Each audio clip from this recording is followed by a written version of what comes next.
निश्चितपणे आम्ही सांगतो की परभणी औरंगाबादसारखे करून दाखवू.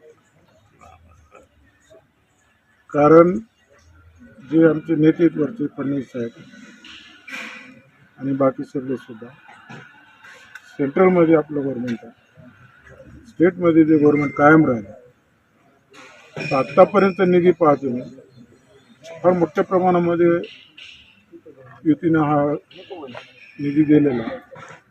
आणि परभणीचे रस्ते, परभणीची पाण्याची व्यवस्था, परभणीची नाल्यांची व्यवस्था आणि परभणीचं सामाजिक क्रांती ते आम्ही केल्याशिवाय राहिलो. Thank you. Subscribe now and press the bell icon. Never miss an update.